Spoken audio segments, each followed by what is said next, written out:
So it's getting interesting throughout the league. In my opinion, honestly, this is the best part of the season, and this is why we watch the NBA these next coming weeks. It's starting to look like the finals now, and that's very interesting due to the fact that we don't know what's going to happen, but we have an idea of what may happen, and we're close enough there to the point where we can start speculating what's going to happen. We watch the regular season. The start of it is very fun. You see every player. In the middle of it, you see how teams are developing, what players look the same, adjustments, right? Like if a player's falling off or getting better, and how a team is doing. We also get to see the new prospects and how they pan out. Then in the middle of the season, after the trade deadline, and that last stretch is insane because it has the most exciting basketball due to that it actually matters. Seeding starts getting decided, and players start competing for major awards like Defensive Player of the Year and MVP and stuff like that. And really, when you get to the playoffs, then you start the first round. You maybe eliminate a team, you maybe don't. And that's where you have to look at what adjustments do we have to make. Are we coming back stronger next year, or are we going into the second round? In the second round, and then you're like, oh yeah, we honestly did something, and we could come back next year stronger. And then finally in the conference finals, that's where like I'm really competing for a championship here, right? I'm actually matter in terms of importance, and that if I win this series, then I get to advance and compete for the trophy, which is what everyone is looking for, right?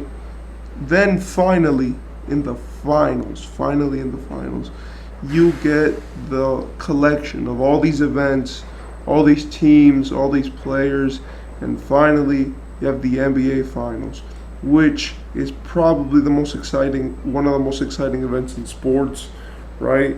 And due to the NBA's fashion and their way of being, where they have the 4-game system, it provides for like an interesting place where people can have backs and forths, and they can do whatever, and they can see who's gonna win, or is a new star gonna be born, is a legacy gonna be defined, etc. But in my opinion, what the regular season is most exciting for is for this stretch right now. Right now, one team ended in the conference finals. The other one is yet to end. But it's getting to that point where everything that is happening is getting real. It's getting quick, and people are starting to realize that, oh my God, we're like 4 games away from seeing, like 4 games away from knowing who's going to be the NBA champion, or at least who's going to be close. I believe that this is very interesting, and this is something that as sports fans and as NBA fans we have to look at, because at this time is where we have to start looking at who is realistically going to win it. And I believe that this is, for very obvious reasons, Denver. Denver has been the best team consistently throughout most of the season except the end. At the start, they were the best team in the league. Jokic looked like the clear MVP, who's actually averaging a triple-double in the season. And he was like this unstoppable, movable force where it was hard to keep the Nuggets contained because they were playing with so much passion. Post-trade deadline, they started falling off a little bit, but they would still win games. And at the end of the season, the Denver Nuggets just kind of cruised themselves into the first seed in the playoffs. This happened to come with some challenges as they were facing teams which seemed to directly rival what they can't do. Minnesota, it's like, oh, they have 2 big men who can guard Jokic, so they should be all right. In the end, they overcame that, right? So that's one hurdle which they had to go over. In the second round, it was, oh, the Phoenix Suns scored too many points and they're going to be too versatile and there's no way they could guard those guys. But they found a way to outscore them in 4 games. And now, in 4 games out of the 6, then the Lakers, it was like they are incredibly good at always keeping the game close, drawing fouls, and they have a dominant big man in wing, right? And then they swept them. And now for the NBA Finals, it's either going to be Miami or Boston.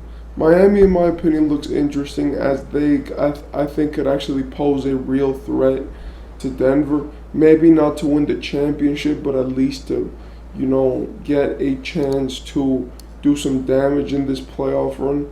I believe we can see this due to their defense being so well made, them having a better coach than Mike Brown, which is something that we haven't seen in the playoffs so far from maybe Monty Williams. Denver hasn't faced a better coach than Mike Brown. That's not maybe Monty Williams, but Mike Brown is a really good coach and he runs really good plays. And so they might be facing now the best coach in the league in Eric Spoelstra, arguably.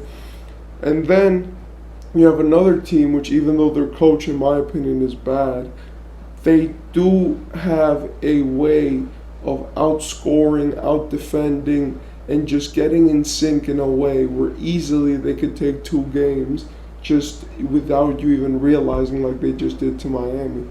In my opinion, the biggest thing for the Celtics and the Heat right now is who is going to win that series.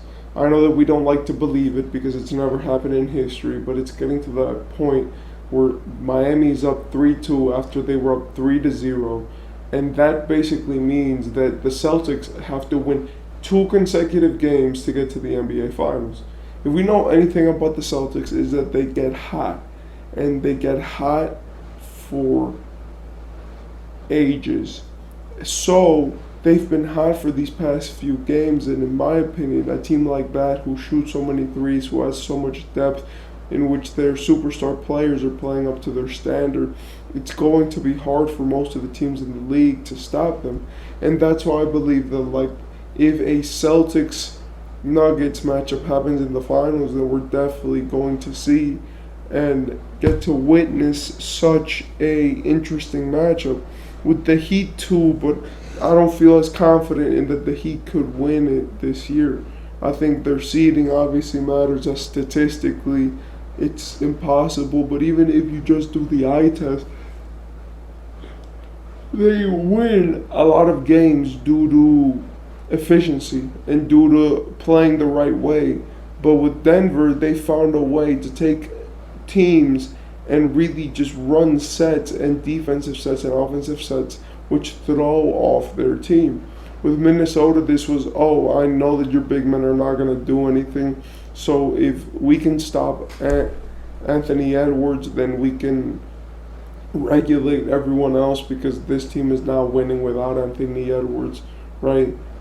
Then in the second round with the Suns, it was like, let KD and Booker score 90. And if they're going to win a game, and if they're going to single-handedly lock in and actually make it work, then okay. And finally with the Lakers, it was, you guys want to throw defense at us? We're just going to play and just switch up your entire defense. And when you do change your defense, we're going to show you that you still can't guard us. In my opinion, it's going to be interesting to see if the Nuggets can win this year. I believe this finals run has cemented Jokic as many things, such as one of the best passing big men of all time, one of the best players of all time without a championship. I think he might be up there as top 3. Just the only thing that he needs is longevity awards. It cemented him as one of the top 75 players of all time, and it cemented him as one of these guys that we're gonna look at even if he doesn't win this championship and be like, he was one of the best players in the world. Even if we look at him like a Allen Iverson, where they never won anything. In my opinion, that is what the Nuggets are doing right now, where Jokic is proving himself as a player, as a man, as a competitor, as a decision maker, as a coach, even with where he coached the play in Game 3. And I believe that all of this is having to do and ties back to, we probably know who's going to win it. I've been talking a lot about them all video, but the Nuggets look convincing. They look like the number 1 team in the world. They look like they defensively can figure it out just enough to beat you, right? They don't need to be the best. They could just figure it out just so they can beat you. Offensively, there's no way you're stopping them. They're too fluid. They have too many people, and there's no way that their superstars are ever like choking simultaneously. And finally, they're clutch. They make clutch buckets. They do clutch stuff. And in my opinion, that the Denver Nuggets will win the NBA championship in 2023. It will cement Jokic as one of the greatest players of all time. We'll put them up there in that Giannis conversation, in that Dirk, Kevin Garnett, and type of stuff conversation where it's like you won one championship, but you had such a great resume. And I do believe that if Jokic keeps going like this, we could be seeing the birth of the new Larry Bird or the new superstar in this league.